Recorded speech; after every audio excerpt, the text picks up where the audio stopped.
ሻሎም አባቴ ብሩካን በያላችሁበት ዓለም ዳርቻ የጌታ ሰላምና ጸጋ ይብዛላችሁ። አጭር የቪዲዮ መልእክት ይዤ ወደ እናንተ መጥቻለሁ። ተባረኩ። መጽሐፈ ሂሩት ምዕራፍ 1 ከቁጥር 5 መሄሎንና ከሎን ሁለቱም ሞቱ። ሴቲቱም ከሁለቱ ልጆቿና ከባሏ ተለይታ ቀረች።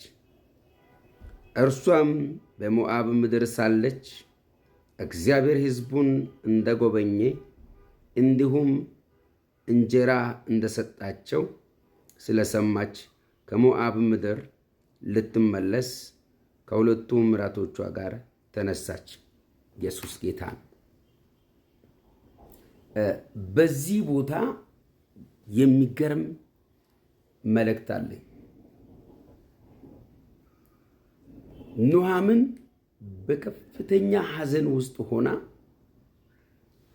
የመጀመሪያ ባሏ ሞተ፣ ሁለተኛ ሁለቱ ልጆቿ ሞቱ፣ ሴቲቱ ብቻዋን ቀረች።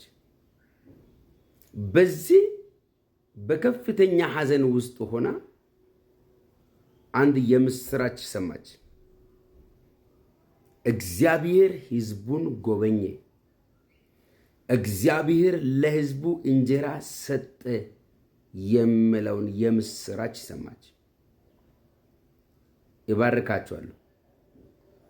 በልዩ ልዩ ሐዘን ውስጥ ያላችሁ በኢየሱስ ክርስቶስ ስም የምስራች የምትሰሙበት ድንገተኛ ቀን ይምጣላችሁ።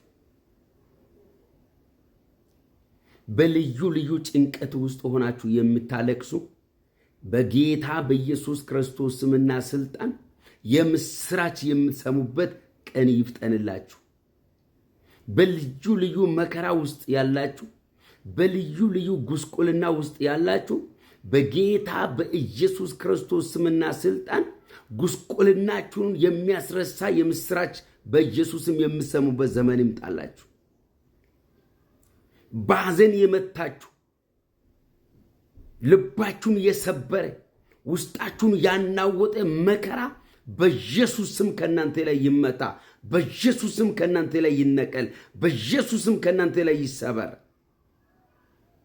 ድንገተኛ የምስራች ድምፅ በኢየሱስ ክርስቶስ ስም ወደ ሕይወታችሁ ይምጣ፣ ወደ ኑሯችሁ ይምጣ፣ ወደ ዘመናችሁ ይምጣ፣ ወደ ዘላለማችሁ ይምጣ፣ ወደ ዕድሜያችሁ ይምጣ። በጌታ በኢየሱስ ክርስቶስም ተሳካ የሚል የምስራች፣ ተከፈተ የሚል የምስራች፣ ሆነ የሚል የምስራች፣ ተፈጸመ የሚል የምስራች፣ ተፈረደ የሚል የምስራች፣ ተለቀቀ የሚል የምስራች በኢየሱስ ክርስቶስም በጆሮአችሁ ይሰማ። ተባረኩ። ይህንን መልእክት ለብዙዎች እንዲደርስ ኮፒ ሊንክ፣ ሼር፣ ላይክ አድርጉ። ሻሎም።